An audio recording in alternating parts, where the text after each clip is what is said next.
Chapter 6 माई silent bride. अरेन की आंखों के सामने 7 साल पुराना खौफनाक मंजर किसी फिल्म की रील की तरह घूमने लगता है। अरेन के हाथों पर खून लगा था। सामने बहुत सारे लोग खड़े थे। अरेन बस बार बार एक बात बोल रहा था, ये मैंने नहीं किया, ये मैंने नहीं किया। अचानक से अरेन अपनी आंखें खोल गहरी गहरी सांस लेने लगता है। अब आगे अरेन को अपने फोन पर एक नोटिफिकेशन रिसीव होता है, जिसे देख उसकी आंखें हैरानी से चौड़ी हो जाती हैं। अरेन तुरंत ही अपने फोन में एक नंबर को डायल करता है। दूसरी ओर से आवाज आती है, आपने जिस नंबर को डायल किया है वो इस समय स्विच ऑफ है। अरेन 2 से 3 बार कॉल करता है, लेकिन हर बार उसे वही जवाब मिल रहा था। अरेन के चेहरे पर घबराहट, परेशानी अपना घर बना लेती है। तेजी दिखाते हुए अरेन अपनी कार में बैक गियर चेंज कर कार की रफ्तार पकड़ सड़कों पर दौड़ाने लगता है। अरेन घबराहट के कारण कांपता हुआ हाथ अपने चेहरे पर रख रेस पर पंजा दाब स्पीड बढ़ा देता है। अरेन वापस वशिष्ठ विला जाता है। इस समय रात के 1 बज गए थे। पार्टी खत्म हो चुकी थी। विला में सिर्फ फैमिली मेंबर्स मौजूद थे। अरेन विला में घुसते ही जोर से चिल्लाता है, आयरा आयरा कहाँ हो तुम? बाहर आओ आयरा। उसकी आवाज में फिक्र घबराहट नजर आ रही थी। कियारा जो अपने रूम की विंडो पर बैठी आज के अपनी मां के किए बर्ताव के बारे में सोच रही थी। वो जैसे ही अरेन की आवाज सुनती है, हैरानी जताते हुए अपनी जगह से उठ जल्दी से नीचे आती है। कियारा सीढ़ियों से नीचे उतरते हुए कहती है, भाई भाभी तो आपके जाने के तुरंत बाद ही यहाँ से चली गई थी। जैसे ही अरेन कियारा की बात सुनता है, एक गहरी सांस ले अपने इमोशंस को कंट्रोल करता है। एक एक कर बाकी सभी भी आ गए थे। आरजू अरेन पर भड़कते हुए बोली, अंडस्को क्यों चिल्ला रहे हो? आधी रात को आकर क्यों हमारी नींद खराब कर रहे हो? मुंह पर हाथ रख उबासी लेते हुए विवान इरिटेट होते हुए, ओह कम ऑन, अपने घर जाकर देख तेरी बीवी को यहाँ नहीं है वो। जा, अब क्यों हमारा टाइम खराब कर रहा है? आयरा वही होगी। विराज बोले, अंडस्को चुप रहोगे तुम दोनों?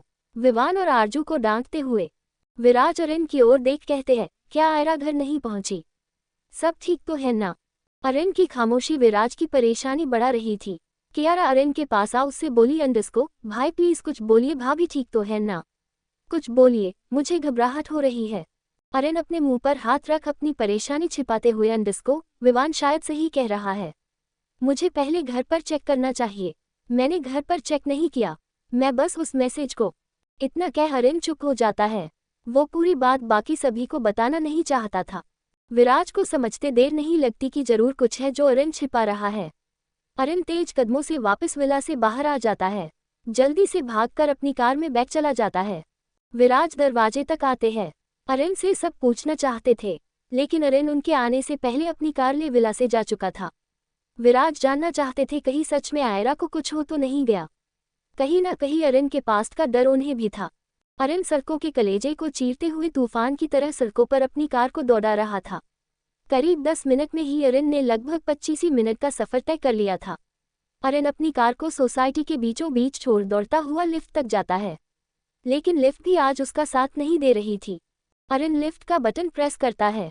उसे इतना भी सब्र नहीं था कि लिफ्ट नीचे आकर ओपन होगी। वो लॉबी में जा सीढ़ियों से होते हुए अपने 7th फ्लोर के फ्लैट पर दौड़ते हुए जाता है। अरेन अपने फ्लैट के दरवाजे के बाहर खड़ा बुरी तरीके से हाफ रहा था। वो बस जितनी जल्दी हो उतनी जल्दी आयरा को अपनी आंखों के सामने देखना चाहता था। उस नोटिफिकेशन को पढ़ने के बाद अरेन को बस अपने सामने आयरा को सही सलामत देखना चाहता था। अरेन अपनी की से फ्लैट का दरवाजा खोल गहरी सांस भरते हुए अपने फ्लैट के अंदर जा सीधे तेज कदमों से आयरा के कमरे की ओर जाता है। कमरे का दरवाजा खोल गहरी गहरी सांस भरने लगता है। उधर दूसरी ओर विराज अपने रूम में परेशानी से इधर से उधर चक्कर लगा रहे थे। आरजू जो बेड पर लेटी हुई थी, विराज से कहती है, अंडस्को कुछ नहीं, उसकी बीवी को वही अपने उस छोटे से फ्लैट में ही होगी। और कहाँ जाएगी वो लड़की? वो तो यहाँ हमारी नींद खराब करने चला आया, अब सो भी जाए।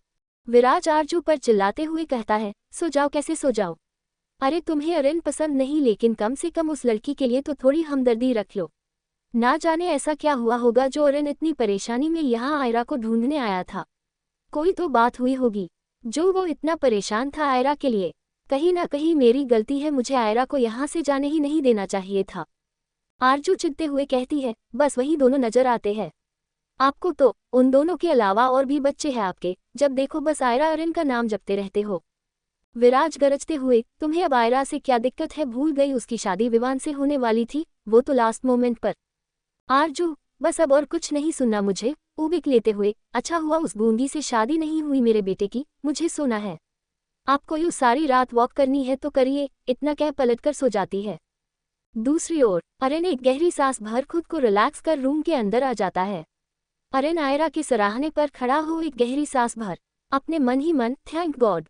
अरेन मासूमियत लिए आयरा को प्यार से निहार कर अपना हाथ गहरी नींद में सो रही आयरा के बालों में फेरने के लिए हल्का सा आगे कर कुछ सोच अपना हाथ वापस पीछे खींच रूम में बाहर आ जाता है। आगे जानने के लिए बने रहिए। बी बाय, मिलेंगे नेक्स्ट चैप्टर में। कमेंट, लाइक, रिव्यू शेयर करते रहिए। आपकी राइटर आप सभी के कमेंट का वेट बेसब्री से करती है। Thanks to all.